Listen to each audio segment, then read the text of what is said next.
Hi అండి, నమస్తే. Welcome to Macherla's kitchen and vlogs. ఈరోజు వీడియోలో Sunday special gongura mutton keema. Rice, రోటీ, నాన్, పరాటా దేనిలోకైనా రుచి అమోఘంగా ఉంటుంది. ఇక లేట్ చేయకుండా ప్రాసెస్లోకి వెళ్ళిపోదాం. ముందుగా స్టవ్ పైన కుక్కర్ పెట్టుకొని 3 టేబుల్ స్పూన్స్ వరకు ఆయిల్ని వేసుకోవాలి.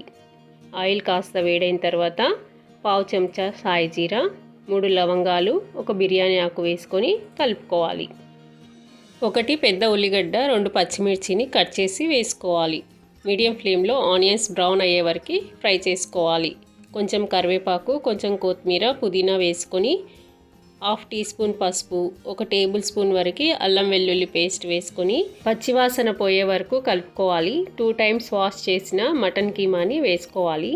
నేను ఇక్కడ బోన్స్తో కలిపి 750 గ్రామ్స్ కీమాని వేస్తున్నాను. బోన్లెస్ కీమాతో కూడా చేసుకోవచ్చండి, కానీ బోన్స్తో కలిపి ఒకసారి ఇలా వండి చూడండి, టేస్ట్ అయితే అమోఘంగా ఉంటుంది. కీమా వేసిన తర్వాత అంతా కలుపుకొని హై ఫ్లేమ్లో 5 మినిట్స్ పాటు ఫ్రై చేసుకోండి. కాసేపు సిమ్లో పెట్టుకుంటే ఇలా వాటర్ వస్తాయండి. అప్పుడు 2 స్పూన్ల దాకా ఉప్పును వేసుకోండి, లేదంటే మీ రుచికి సరిపడినంత వేసుకోండి. ఒకసారి కలుపుకోండి. తర్వాత 3 స్పూన్ల దాకా కారంని వేసుకోండి. మీకు స్పైసీగా కావాలంటే 4 స్పూన్స్ దాకా కూడా యూజ్ చేసుకోవచ్చు.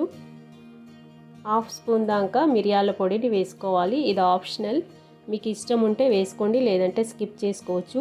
నాన్ వెజ్లో మిరియాల పొడిని వేసుకుంటే చాలా బాగుంటుంది.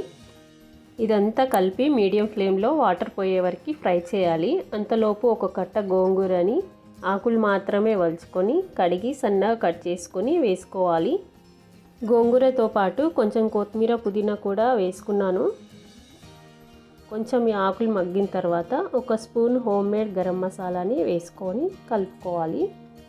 వీడియోలో చూపిస్తున్నట్టుగా ఫ్రై అయిన తర్వాత 1 గ్లాస్ వరకు వాటర్ని వేసుకొని కలుపుకోవాలి.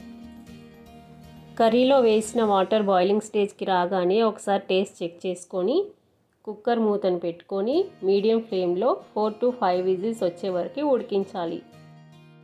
కుక్కర్లో ఎయిర్ మొత్తం పోయిన తర్వాత విజిల్ తీసి మీడియం ఫ్లేమ్లో కీమా కర్రీని ఇలా దగ్గరకు వచ్చే వరకు ఉడికించి లాస్ట్లో కొంచెం కొత్తిమీరని వేసుకొని కలుపుకొని స్టవ్ ఆఫ్ చేసుకోవాలి.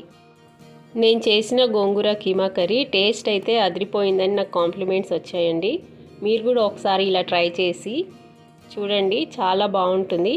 మీకు ఈ వీడియో నచ్చినట్టయితే లైక్ చేసి మీ ఫ్రెండ్స్కి, రిలేటివ్స్కి షేర్ చేయండి. ఫస్ట్ టైం నా ఛానల్ని చూస్తుంటే సబ్స్క్రైబ్ చేసి పక్కనే ఉన్న బెల్ ఐకాన్ని క్లిక్ చేయండి. Thank you for watching.